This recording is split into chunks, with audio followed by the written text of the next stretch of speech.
Pertama kali agama Islam tersebar di Pulau Jawa dilakukan oleh para wali yang merupakan penyebar dan pembawa agama Islam di daerah pesisir.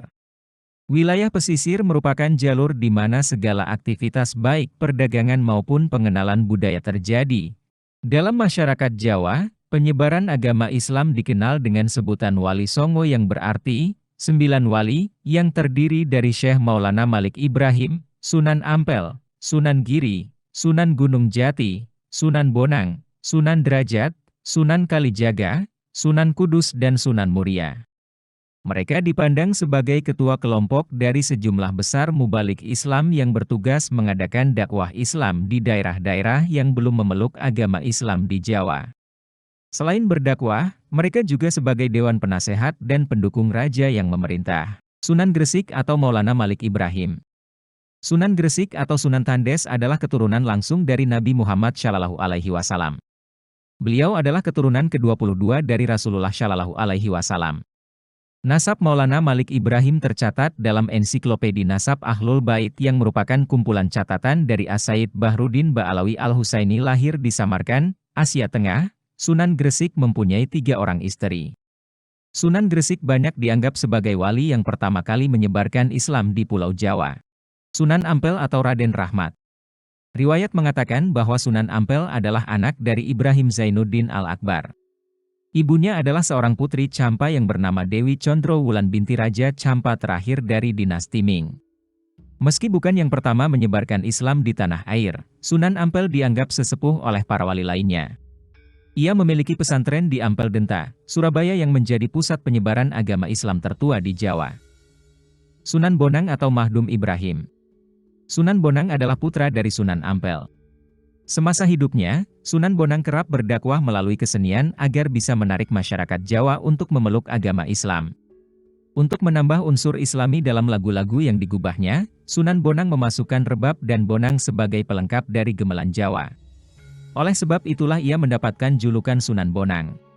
Sunan Bonang diperkirakan wafat pada tahun 1525 dan dimakamkan di daerah Tuban, Jawa Timur. Sunan Derajat atau Raden Kasim.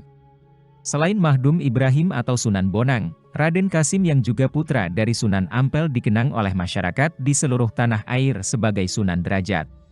Dalam misinya untuk menyebarkan agama Islam di Indonesia, ia menggunakan kegiatan sosial sebagai ujung tombaknya. Ia mempelopori penyantunan anak-anak yatim dan orang-orang sakit. Selain itu Sunan Derajat banyak berdakwah kepada masyarakat umum. Ia sangat mengedepankan sikap dermawan, kerja keras dan meningkatkan kemakmuran rakyat sebagai pengamalan agama Islam. 5. Sunan Kudus atau Jakfar Shadiq. Berbeda dibandingkan dengan Wali Songo sebelumnya yang pada umumnya langsung menyentuh masyarakat umum untuk menyebarkan agama Islam, Sunan Kudus memiliki andil yang besar dalam pemerintahan Kesultanan Demak.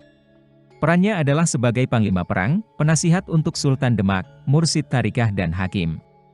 Target dakwah Sunan Kudus kebanyakan berada di kalangan kaum penguasa dan priai Jawa.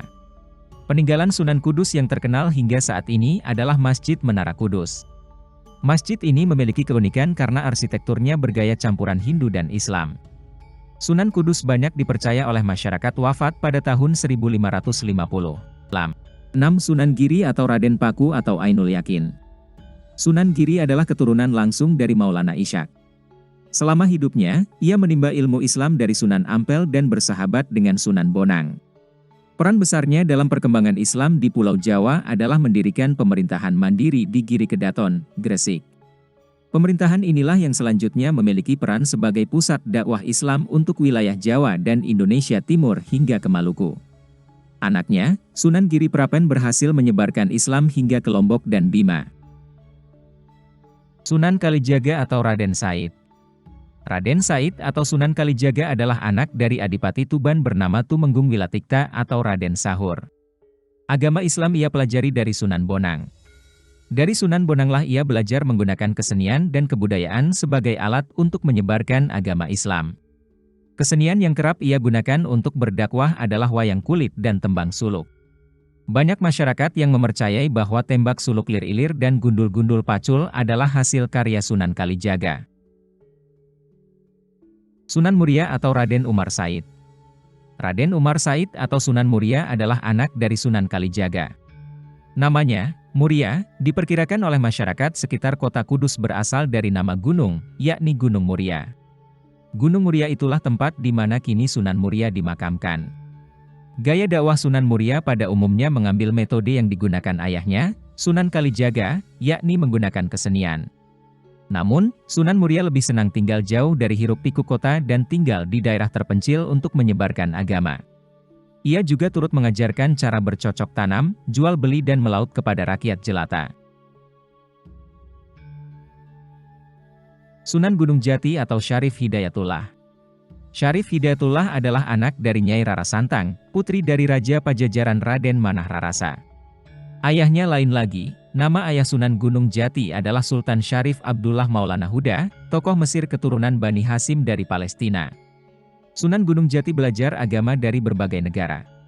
Sejak usia 14 tahun, ia sudah belajar agama dari para ulama di Mesir.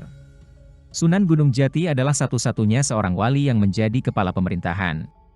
Ia mendirikan Kesultanan Cirebon atau dikenal dengan Kesultanan Pakungwati dengan restu dari para ulama lainnya untuk menyusul berdirinya Kesultanan Bintoro Demak.